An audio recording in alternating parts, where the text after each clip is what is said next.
O evangelicalismo enfatiza a piedade do indivíduo, exigindo-lhe que cumpra certos compromissos ativos, incluindo a necessidade de convenção pessoal ou de renascimento, um grande respeito pela autoridade bíblica, ênfase em ensinamentos que proclamam a morte redentora e a ressurreição do Filho de Deus, Jesus Cristo.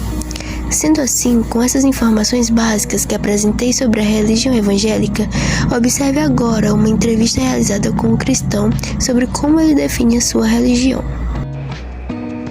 Meu nome é James César Mesquita da Silva, sou cristão, minha religião é a religião cristã, me congrego em uma igreja evangélica, mas a religião é a religião cristã porque nós professamos Cristo como nosso Deus, como nosso Senhor e Salvador.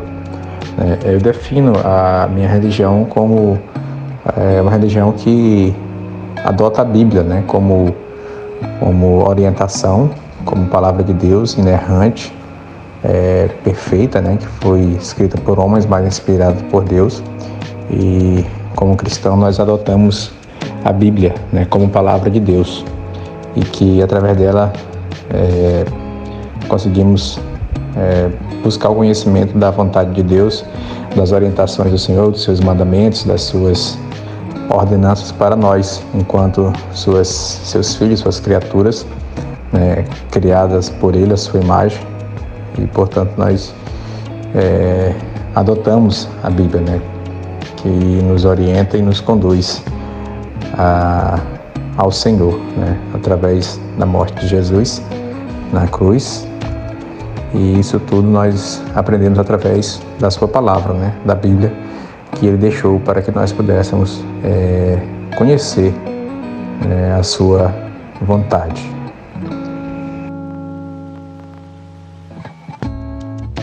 Catolicismo. Igreja Católica, às vezes chamada de Igreja Católica Romana, é a maior igreja cristã, com aproximadamente 1,3 bilhões de batizados em todo o mundo. O catolicismo é uma vertente do cristianismo, que acredita que Jesus é o Salvador do mundo.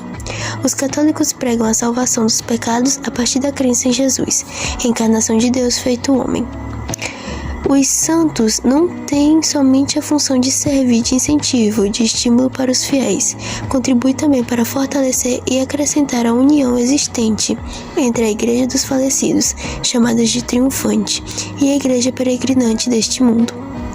Agora acompanhe a seguir uma entrevista sobre como a católica define a sua religião. Meu nome é Iris, sou católica, e essa religião ela me traz, um despertar,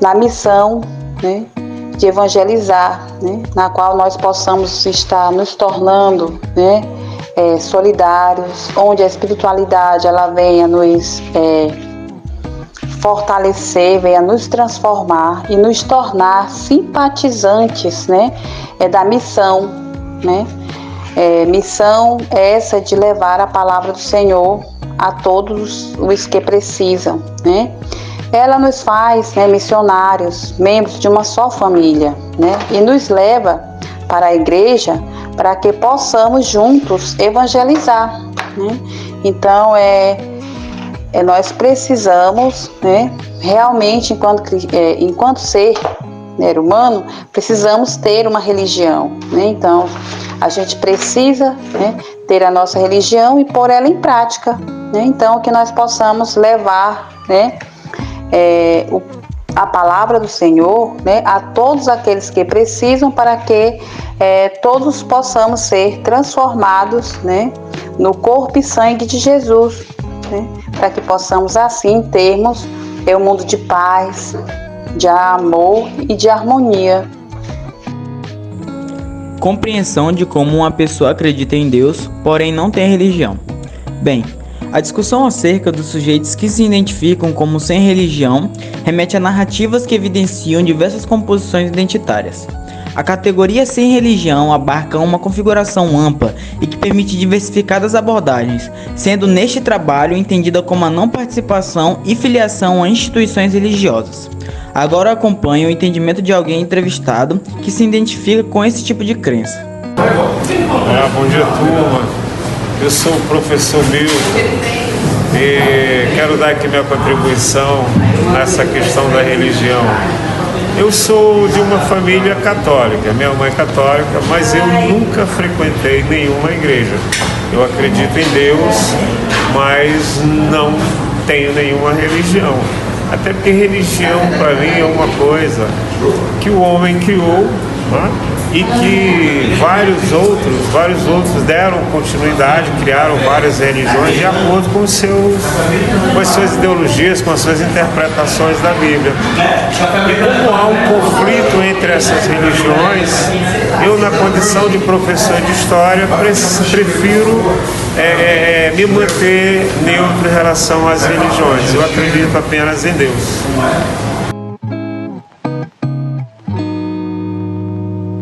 Terecu é a dominação dada à religião afro-brasileira tradicional de Codó. O Terecu é uma religião afro-brasileira muito praticada e difundida no Maranhão. É também conhecido como Tambor da Mata e Encantaria de Barba Soeira. Além do Maranhão, pode ser encontrada em outros estados brasileiros como o Piauí e o Ceará. O Terecu deve ter se originado na zona rural do atual município de Codó, tendo como núcleo a comunicação quilombola do Santo Antônio dos Pretos, provavelmente em fins do século XIX. Acompanhe agora entrevista com Darcy, que irá explicar mais sobre essa religião.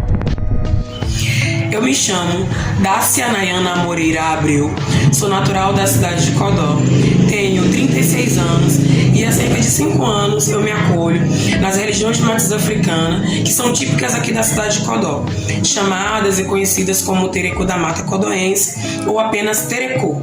Além de espiritismo, o espiritismo brasileiro, e ainda a pagelança, que é a religião de matriz africana afro-indígena, porque vai misturar essa influência afro-brasileira com os rituais que são realizados na região amazônica, com a forte presença dos cultos xamânicos, ou dos cultos ritualísticos dos povos indígenas.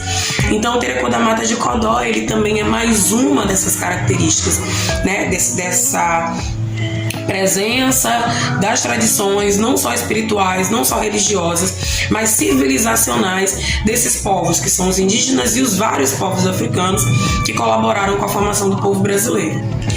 Tratando de termos gerais sobre o Terecu da Mata de Codó, ele se diferencia porque ele está centralizado em uma família de encantados que é chefiada pela entidade Légua-Bojibuá da Trindade.